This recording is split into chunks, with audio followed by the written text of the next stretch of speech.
Well, it's a great pleasure to come. Thank you, Peter. Thank you very much for inviting me.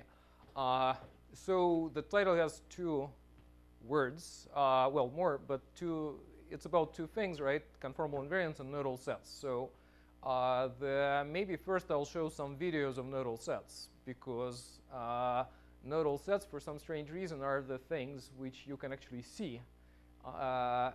If you have a vibrating plate, then the amplitude of vibration is related to two eigenfunctions of two-dimensional Laplacian on this plate with some boundary conditions, depending on how you clamp the plate. And so now suppose you put some sand or some powder or something on the plate and you let it vibrate at an exact frequency, so you hit the resonance, an eigenfrequency of this vibrating plate. Then this powder will, if the amplitude of vibration is non-zero, then the powder at that point will bounce up and down, and it will tend to migrate to the parts of the plate which are not vibrating. And if you have an eigenfunction, the part where the amplitude is zero is where eigenfunction vanishes, and this is called a nodal set.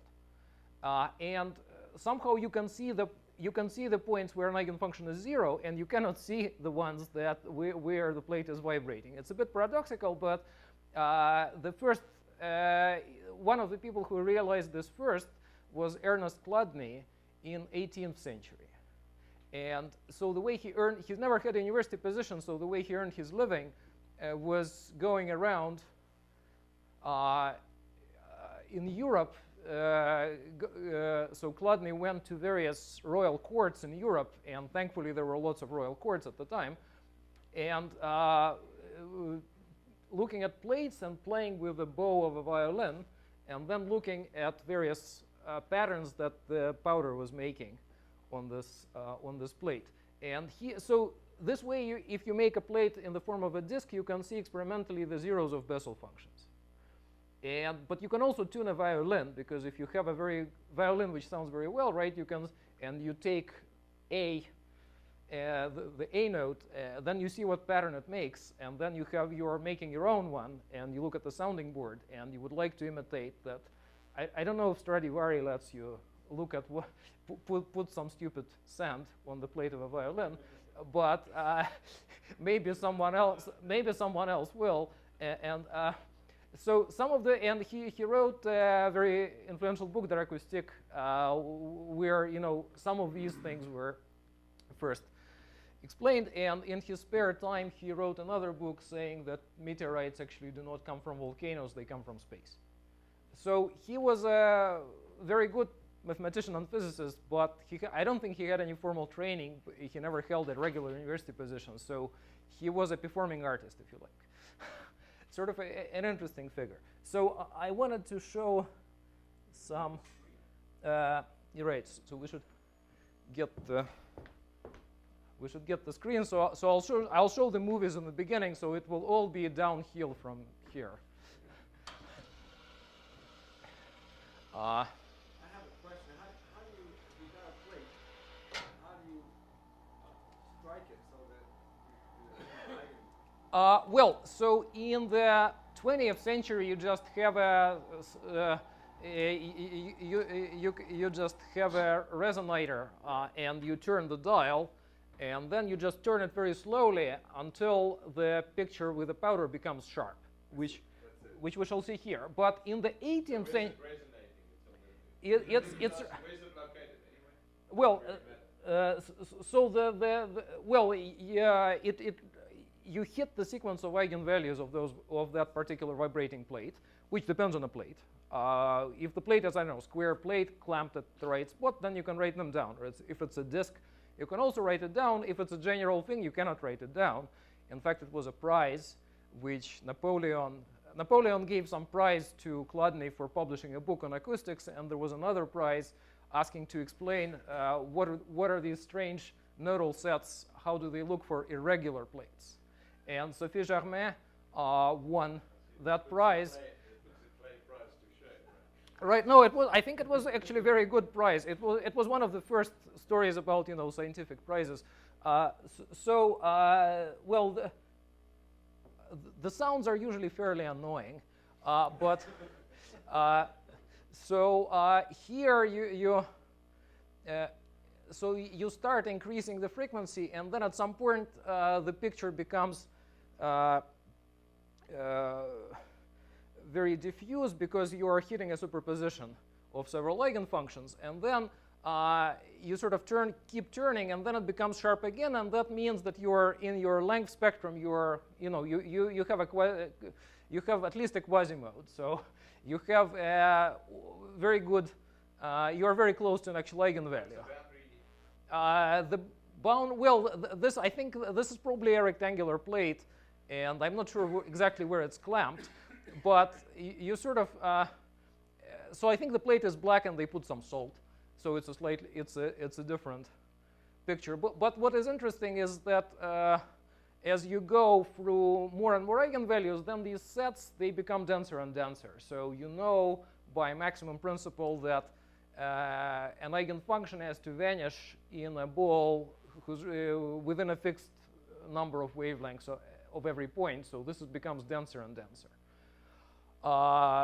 And well, the first practical example was the one-dimensional vibrating string, and that's the music scale. The first example of nodal sets was the invention of music scale, which is a couple thousand years old, right? So that's, but that's a one-dimensional vibrating string. So this is something two-dimensional, and so here you are not very close to a resonance, and here suddenly you hit some resonance, so you get another pattern. And the patterns are sort of difficult to describe them if you cannot separate variables. If you can separate variables, then you have product eigenfunctions. So you have product of one-dimensional eigenvalues, and then you have Manhattan grid sine n x times sine n y. So you have a couple of vertical lines or a couple, times a couple of horizontal lines on the torus. That's your nodal set. But if you have a general non-separable systems, it's difficult to say. And maybe I'll do another picture where you can look at standing water waves. And you will have similar, and you can scatter light.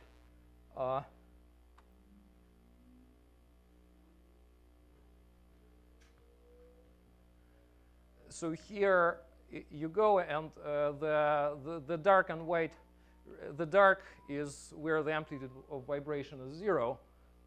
So here the frequency becomes fairly large, so the nodal sets become fairly complicated. And so I think finally I also have some videos of Björk singing with the Chladni plates shown in the background. But as you can see from this picture, the sound after a while becomes fairly annoying. So it's best to switch off the sound, which produces this wonderful picture. So I'm pretty sure that it's not the singing of Björk which produces the Chladni plate patterns. It's something else. And that annoying sound has been switched off, and they're just using it as a, they project it in the back. So maybe that should be as a bonus for everyone who stays till the end of the talk. OK. So all right. So maybe let's make a short break for the talk. But these were the examples of nodal sets, and so they're not somehow, even though it's sort of strange, right? It seems you can see best the parts of the region where your eigenfunction is smallest, which is right. All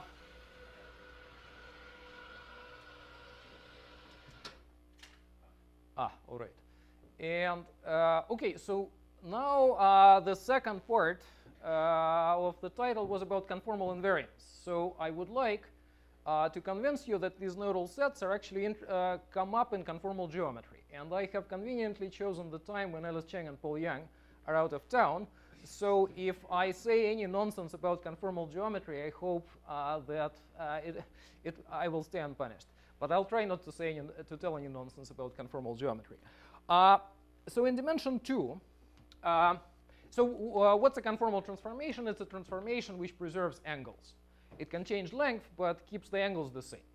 So if you have a Riemannian manifold and a metric is just a scalar product in every tangent space. So you can if you choose a local coordinate system, then the scalar product between ddxi and ddxj, you call it gij. So you have a square matrix n by n, symmetric, positive, definite. And conformal transformations take this matrix at every point and multiply by a positive number. Then by the cosine law, the angle stays the same, but the length squared is multiplied by that number. So you sort of do a homothetic transformation. So you either inflate or deflate all the vectors at a point by the same amount, but the factor can change from one point to another. So your degree of freedom is multiplying by a positive function on a manifold. And the set of all metrics which you can get by pointwise multiplication, this is a conformal class of a given metric. Sometimes you add coordinate changes and things like that. So suppose you start with in dimension 2, you start with Laplacian. So you have a manifold and a Riemannian metric G. Laplacian is div grad, divergence of a gradient, and in flat spaces the sum of second partial derivatives, and in curved space there is a formula which I will not write down because we shall not need it. But in dimension 2, if you have a metric G1 which is related to the metric G0 by a conformal transformation, so at a point x on a manifold, you can say that the G1 at a point x is equal to some, it's convenient to write a positive function as an exponential of some function which we shall call omega. It's basically twice that function is a logarithm of the conformal factor. Only convenient in dimension 2. It's only convenient, yeah, well, but wait. So then the Laplacian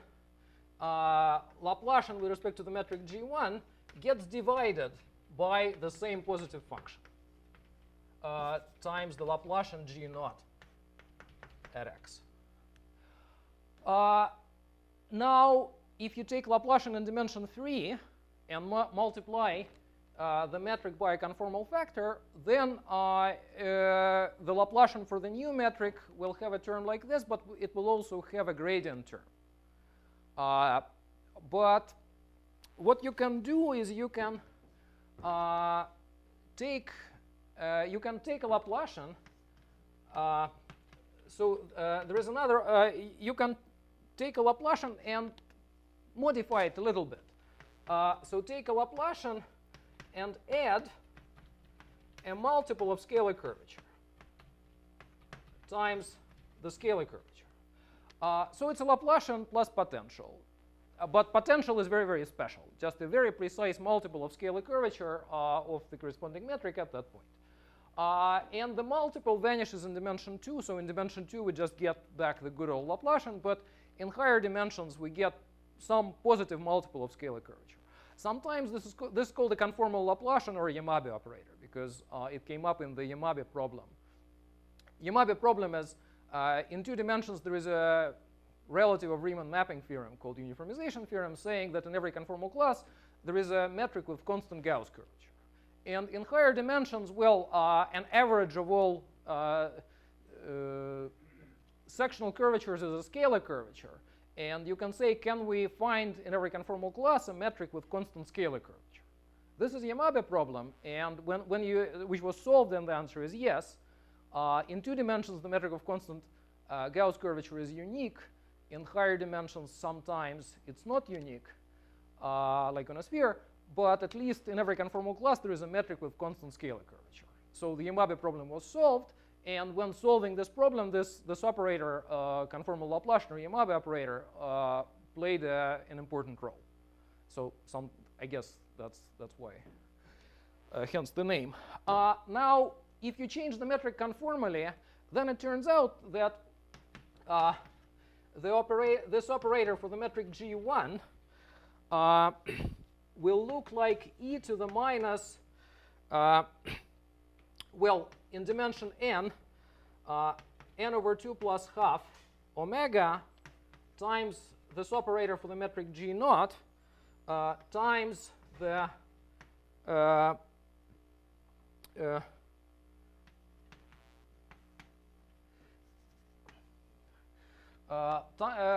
so if you want to apply the new operator to a function, what you should do is you should multiply that function, test function, by a multiple of, by some power of conformal weight, apply an old operator, and multiply the result by another power of the conformal weight. And so operators which transform like that are called conformally covariant operators. Conformal Laplacian is the first and probably the best known and the best studied example of such operators, but in fact there are countably many of them. So the first operator which was not like that, which was not conformal Laplacian, was invented in dimension 4 by Paneitz. It's called the Paneitz operator.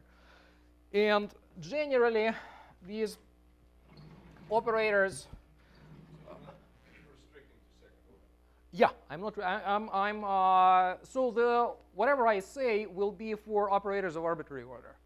But so these operators were sometimes they are called GJMS for Graham, Jennings, Mason, and Sperling.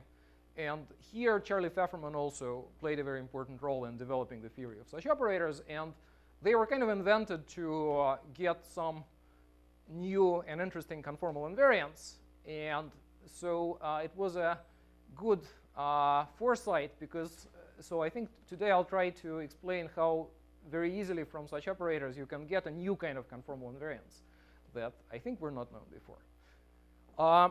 Okay, so if n is even and the k is less than half the dimension, less than or equal, then there is one can define an operator with an index k, which will look like Laplacian to power k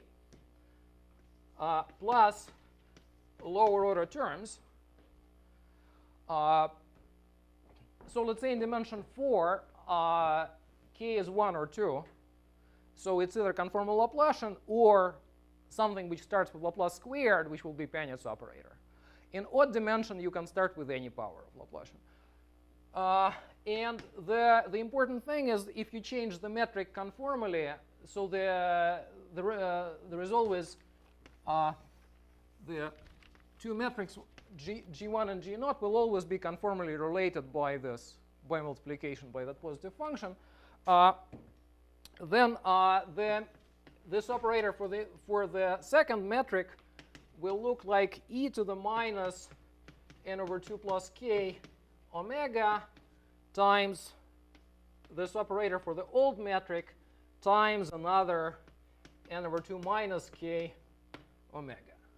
Now, there is a special case here when k is equal to exactly half the dimension, if the dimension is even, and because then the inside multiple is just constant, right? So n over 2 minus k is 0, so you're multiplying by a constant function.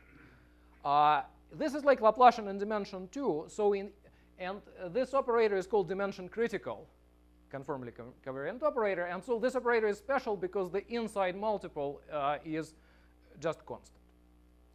Now, so today I will talk about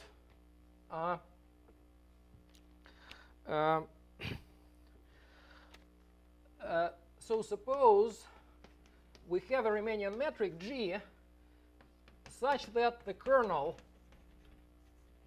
of one of these operators is not empty.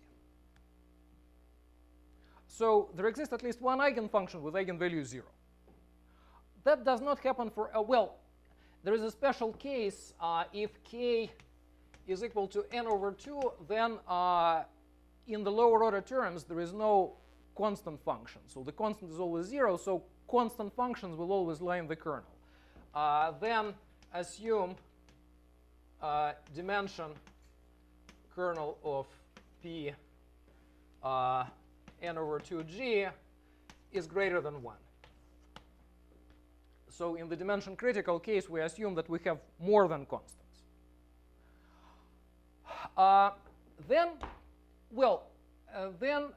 So I claim that the kernel of PKG1, because of this very easy transformation law, it's clear that the kernel is equal to e to the k minus n over 2, so the reciprocal of the factor by which we are multiplying inside times the kernel of the old operator, pkg naught.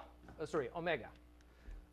Well, it's proof by staring, right? Because you take a function which lies in the kernel of an old operator, multiply it by exactly the reciprocal of the inside factor in the transformation formula.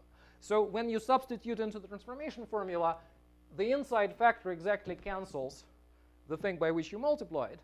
And so you're taking an old operator, applying it to an old eigenfunction. And you're getting 0, and the result is multiplied by some power of the conformal factor, but 0 times positive number is 0. Right? So this is a very important identity which is used in all calculations. Oh, sorry, I completely forgot. So this is joint work with my student Yaiza Canzani, with Gover and with Raphael Ponge.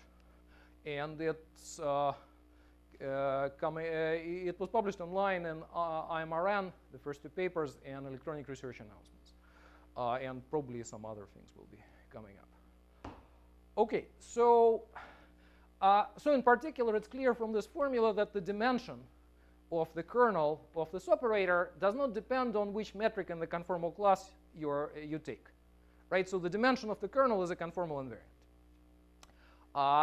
And well, so there are lots of other conformally covariant operators, including Dirac operator, and I don't know, Rarita-Schwinger, and lots of other interesting operators in math physics. So for all of them, it's whenever you conformally covariant operators means that somehow these operators have a similar transformation law to this. So it's clear that the dimension of a kernel is a conformal invariant. For Dirac, that was written down by Hitchin back in the early 70s, I think, in a paper about harmonic spinners. So all right, the dimension is and also you can also show that the number of negative eigenvalues of this operator is another conformal invariant. So the number of positive eigenvalues is always infinite because you have, let's say, you have a power of Laplacian elliptic. It always wins over all lower order terms, but sometimes you can have finitely many negative eigenvalues. And those are somewhat interesting.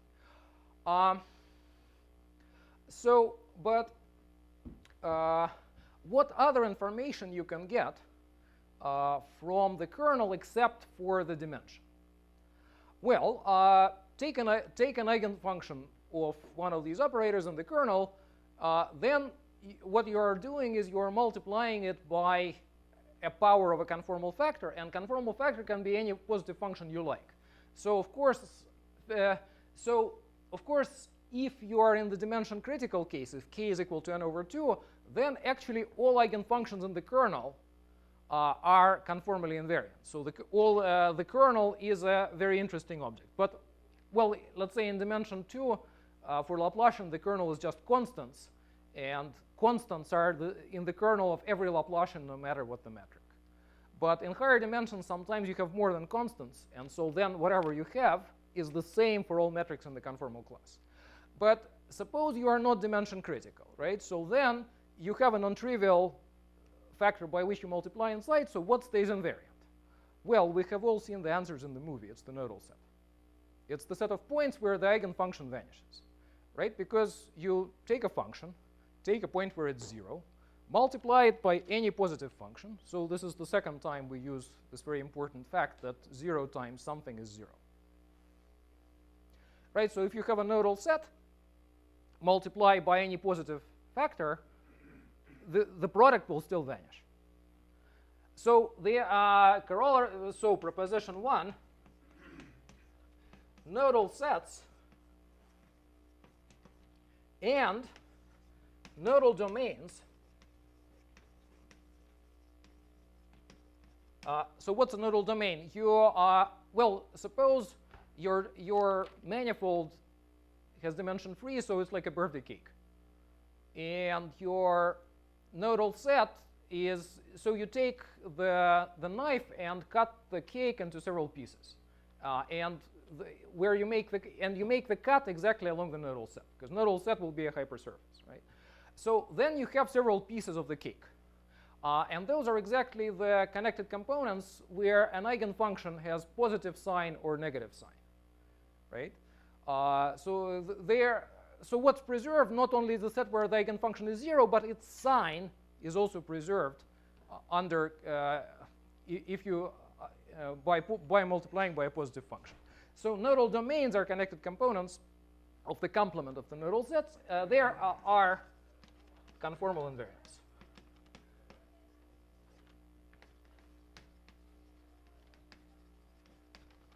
All right. Well, that's good. But how about what will happen if the dimension of the kernel is more than 1? So what if you have several eigenfunctions? Then, well, you can take linear combinations. So things like intersections of nodal sets, they will also be conformally invariant. But you can have something a little bit more interesting.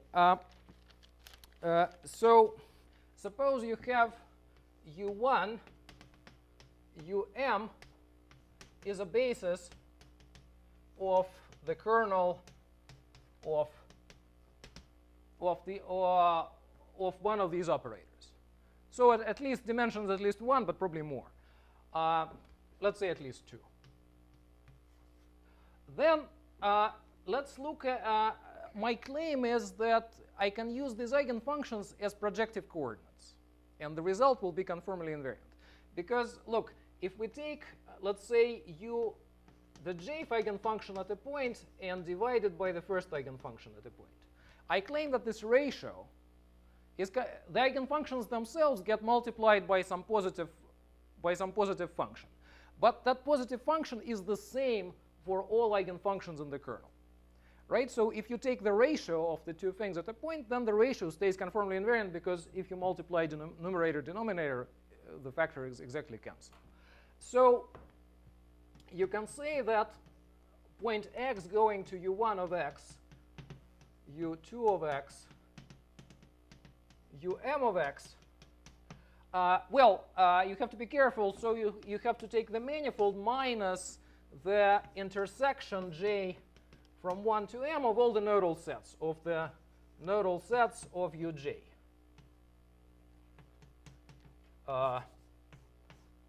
To Rp m minus 1 is a conformally invariant up to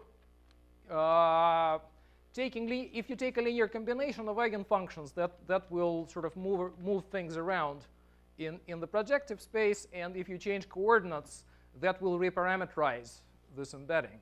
So up to the action of GLM and changes of coordinates, the image set is an invariant of the conformal class. All right. So we have a couple of conformal invariants now. They all exist for a matrix where the kernel is non-trivial. How often does that happen? I guess if m is large, you might hope that actually is an embedding. Yes, you might.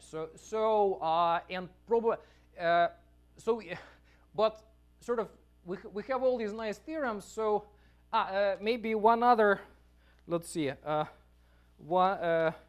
Yeah, and. Is that one of your aims, to give it projective embedding of your conformal? This is sort of one thing is.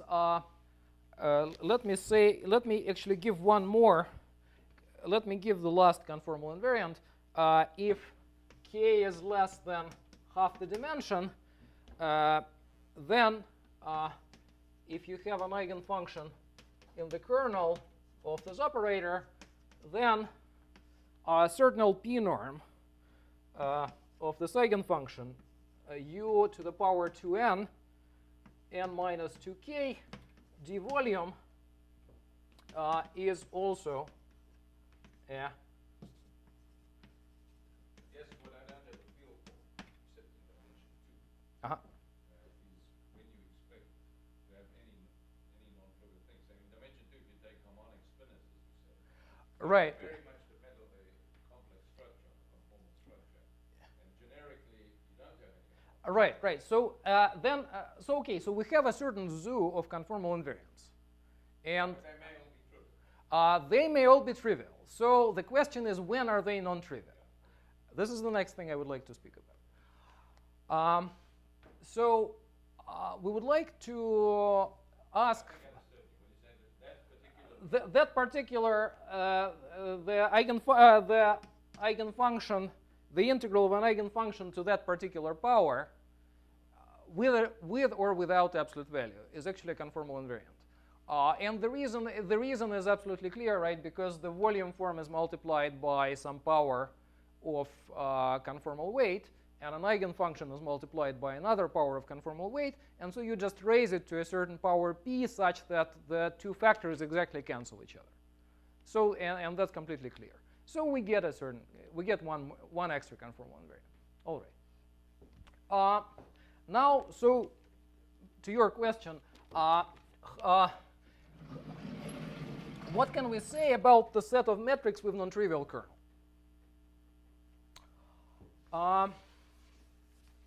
Well, let us ask a related question. You'll have to remind us, in dimension 2, the set of conformal types is Well, modular, but in high dimensions, infinite dimensional, right? right. So in dimension 2, the set of conformal classes up to coordinate changes is a finite dimensional space. It's a Teichmüller space. If genus is at least 2, its complex dimension is 3 times the genus minus 3. In higher dimensions, the dimension of the space of conformal structures is infinite.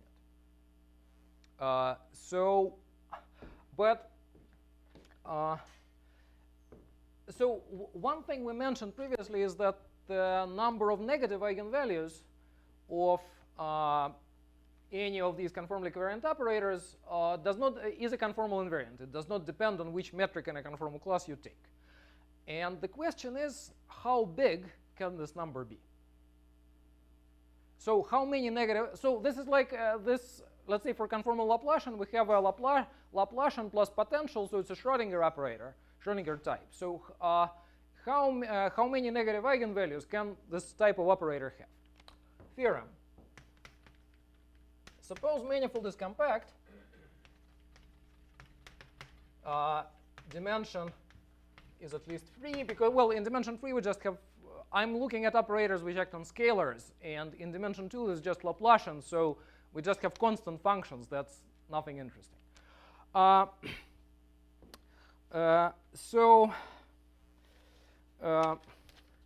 Then for any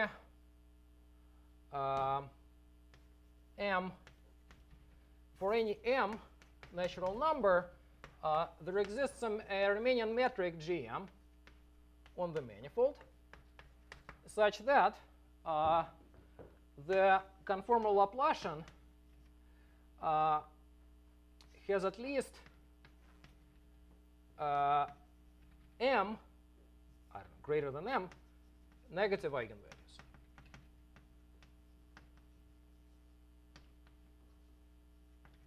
So this follows from results of Locamp. And what Locamp did was the following. So there is a very nice old result of Yves-Calin-Devardier, which says the following: take your favorite sequence of non-negative numbers, increasing, then there will be a metric on any manifold of dimension 3 or higher, which has these numbers.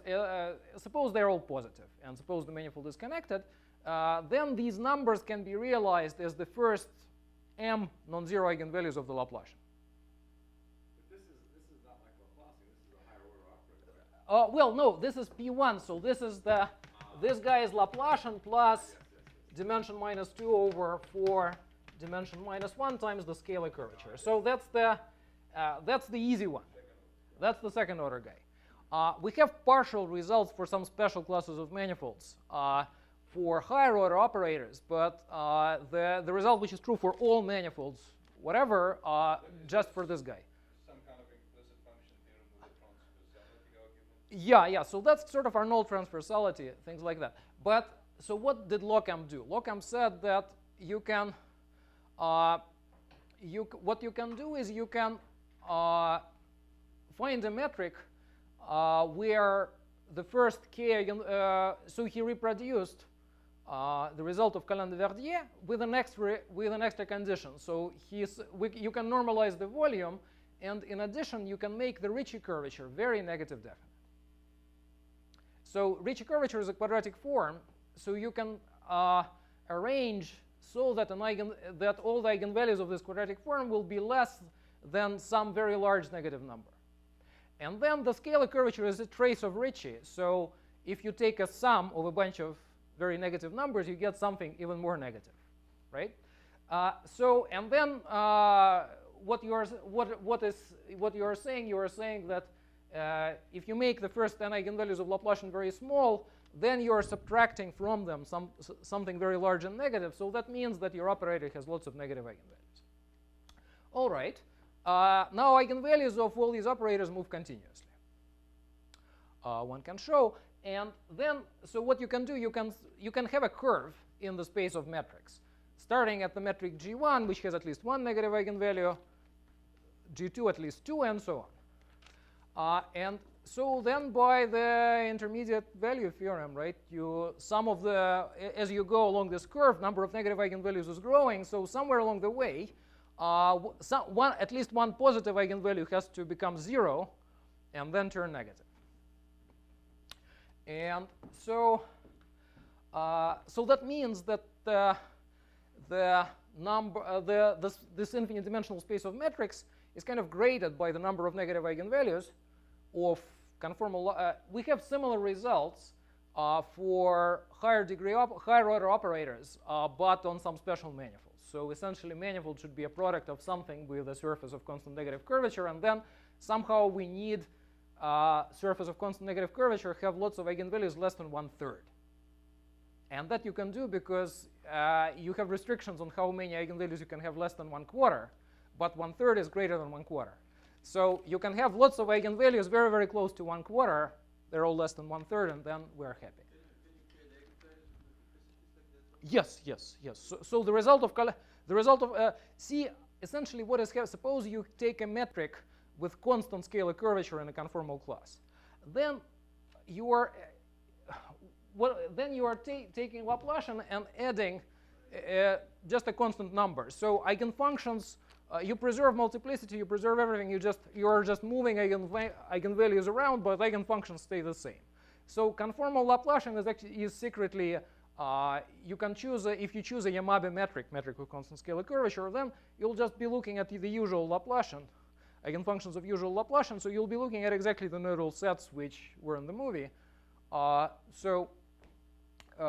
You're just moving eigenvalues around. And if the metric is Einstein, actually, then these higher order operators would be polynomials in Laplacian. So you can factor them. So this Laplacian to the k you can factor into a product of linear factors. Every factor will look like Laplacian plus a certain explicit constant. And so then you sort of have a separation of variables for these higher order. But that only happens in very special cases, like, for Einstein metrics, and then maybe for some other special situations. Generally, it will not factor it as a polynomial in Laplacian. Now, okay. So, so what is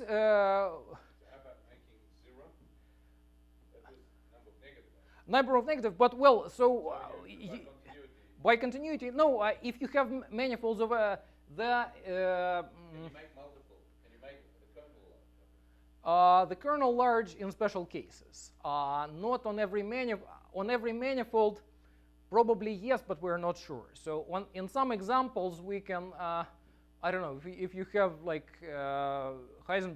quotient of a Heisenberg manifold by a lattice, so a nil manifold or a solved manifold or something, and you have a left invariant metric on if you put a left invariant metric on a Lie group, then you can compute things, and then you get, you essentially, multiplicity becomes a number of lattice points on a level set of some quadratic form, and that can be large. You can arrange that to be large.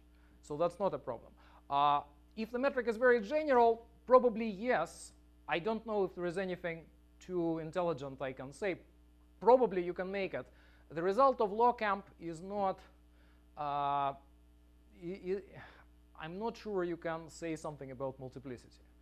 But I think kind of an interesting question which comes up is, but I would assume that generically these things are trivial unless there's an index theorem forcing them to be positive. no, so I think generically, I think there should be no zero eigenvalues, and probably if the multiplicity is non-trivial, then generically it should be 1. That from Raphael, he was saying something, the kernel is 0. I said, but that's not true. The index is 0. He said, yeah, but now just jiggle it.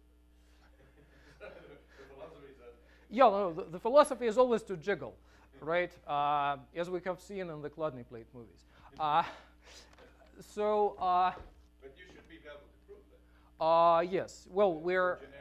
we make this conjecture, and we hold. In Bay category, it should be obvious. I don't know how to talk about generic in infinite dimensions. Well, so somehow the best known result, I think, for the usual Laplace is that multiple eigenvalues, the space of operators with multiple eigenvalues, somehow has functional codimension 2. This is like a von Neumann theorem for symmetric matrices, but conjectured, I guess, by Arnold for operators. And Is that what you were saying? Yeah. so this was that. I think that is due to Tatel in his thesis back in the 90s, and he was a postdoc here, right? So let's see. What are the applications?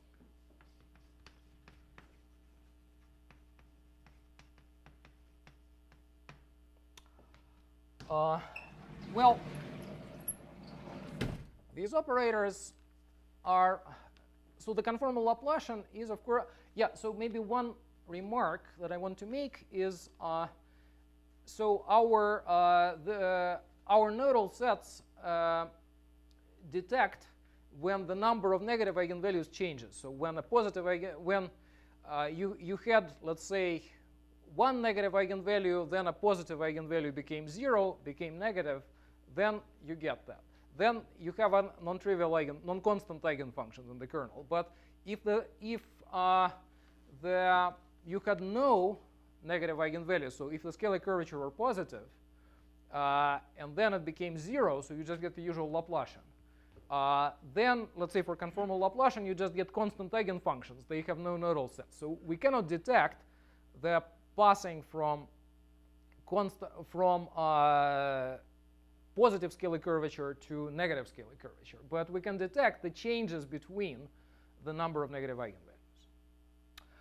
And so there are a couple of interesting questions in this regard, like this. So it's I think it's due to Gromov and Lawson that if you look at the space of all metrics with positive scalar curvature on some manifolds of large dimension, then well, I like to call it, it looks a little bit like an Indonesia. Why does it look like Indonesia? Well, because the set of this space of such metrics has uncountably many connected components. Sorry, countably many connected components. So infinitely many connected components.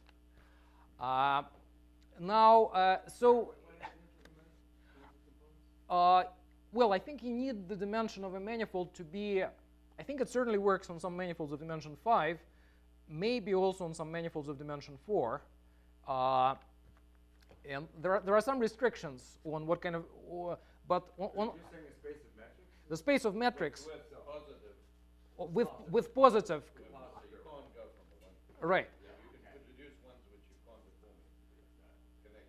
And they are not cobordant, and you can have stronger results. But the space of metrics with negative scalar curvature is connected. In fact, is contractible. This is due to What is the topology? We're always talking about C infinity. Yeah. So somehow, let's say C infinity. I think topology for that result topology high enough, differentiable enough. Yes. So, but if you look at the space of metrics with negative scalar curvature, that space is connected. That's due to Locamp, the same guy who proved this kind of generalization of the result of Calandre-Verdier. But you can ask the following sort of refinement. So positive scalar curvature means you have no negative eigenvalues of Laplacian. But suppose you look at the set of all metrics which have, I don't know, at most 2013 negative eigenvalues of conformal Laplacian. Is the set of these metrics connected? Or, maybe, I don't know, 6 or something like that. So that's so in a sense, the set of all conformal classes, conformal structures, is like a big infinite building, right? And so if you're in this room, then let's say in this room the number of negative eigenvalues is 3. And if we go through the door, that when we cross the door, the threshold, then we'll have a 0 eigenvalue, and then the number of negative eigenvalues in the next room will be 4, and so on. So this is a refinement in some sense of this result due to Gromov and Lawson, which I think maybe is probably interesting. Okay. What are applications of these conformal invariants? So I think it could be interesting to look at the nodal sets of eigenfunctions with negative eigenvalues, because then it's less clear, because they are not invariant anymore, but they should be useful. So I'm sort of tempted to use the following silly metaphor. I live on the Montreal is an island in big St. Lawrence River. And if you go a little bit closer to the ocean, you can see you have lots of whales who come into that river. Now, so these nodal sets, and the whales spend lots of time under the water looking for shrimp or kelp or something which it likes to eat, and then once in a while it surfaces. So, so you have these negative eigenvalues, which are a bit like the whale under the water, and they have some role to play in some problems. And then if the eigenvalue is 0, it's like, the whale, and you're on a boat, and the whale kind of surfaces, and whoosh, there's a fountain, and then it sort of waves goodbye with a tail, and then it goes down, because so this is like observing. This is a whale watching expedition, if you like. Okay, so what are some interesting applications of these results? Curvature prescription problems. So scalar curvature prescription. Yeah, in a conformal class. Yeah, this is Yamabe. We have an appendix to our paper by Gover and Malchiodi, where they have some applications to prescribing higher order curvatures. But so the prescribing constant curvature, you want to prescribe right. So I guess the original problem is probably due to Nuremberg, who said find a surface where the Gauss curvature will be equal to a given function. There are obstructions. And for scalar curvature, if you do not restrict to a fixed conformal class, then there are sort of the problem in higher dimensions was solved by Kasdan and Warner, and there are 3 types of manifolds. If you have metric of positive scalar curvature, then any function can be prescribed. If there are no metrics of positive curvature, but there exists a metric of zero curvature, of zero scalar curvature, then every function which is a curvature of something has to vanish somewhere. And if you have only metrics with constant negative scalar curvature, then any function which is a scalar curvature of anything has to be negative somewhere on the manifold. This is not solved. I mean, it depends whether you align yourself conformally. Yeah, yeah, no, so, but I'm saying, so suppose for a moment we just look at Nuremberg wrote down a partial differential equation. Right, right. Which I don't think is a good answer. Yeah, so it's a difficult problem, but in higher dimensions, if you are not doing things in a conformal class, then but in a conformal class the problem is more difficult. So what has been known about prescribing scalar curvature in a conformal class? The integral of a scalar curvature is a conformal invariant. So if the metric of constant scalar curvature, if the Yamabe metric has negative scalar curvature, then the integral of any scalar curvature is a negative number, so it has to become negative somewhere on a manifold. Now, a theorem which we prove says the following. So suppose u, which is not constant, and so changes. Suppose u, which is changes sign, lies in a kernel of the conformal Laplacian for some metric g. Then and suppose, well, g naught. Suppose g1 is a metric which lies in a conformal class of g naught. So it's related to g naught by multiplication by a positive function. And so then, and let omega be a nodal domain of this function u. Then there exists an explicit positive function f positive. Well, f non-negative and not identically 0, such that the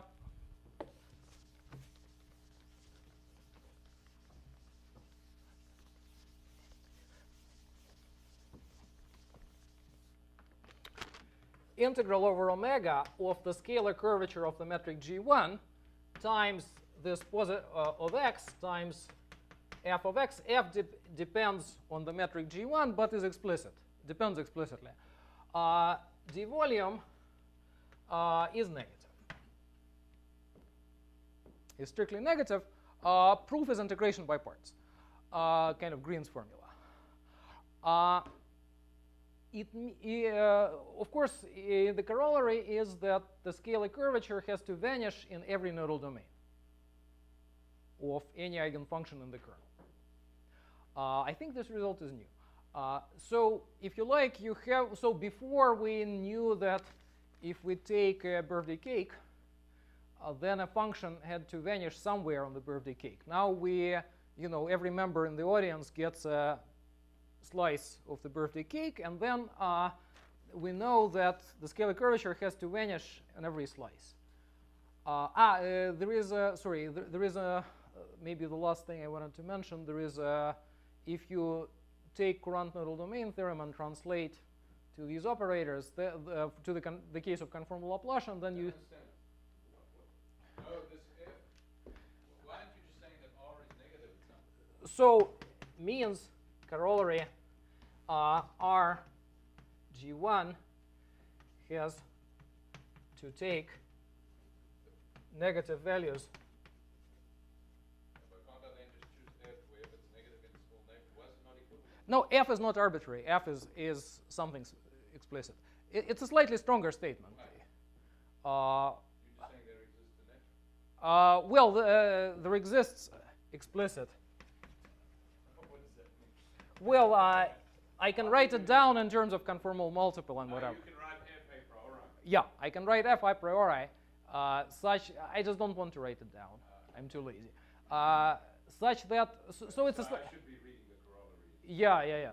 So, so it's a slightly stronger statement. It's not that it just has to be negative at a point. Even explicit function which does this. Yeah, so Paul Yang asked me last time I came here, you know, what are these nodal sets good for? And so on the way back from Princeton to Montreal, we discovered this theorem. So it's good to get asked questions. Maybe last thing, and then I stop. The number of nodal domains is at most the number of negative, or for any eigenfunction in the kernel, the number of nodal domains is at most number of negative eigenvalues plus 1. This is just a restatement of Courant nodal domain. Thank you very much.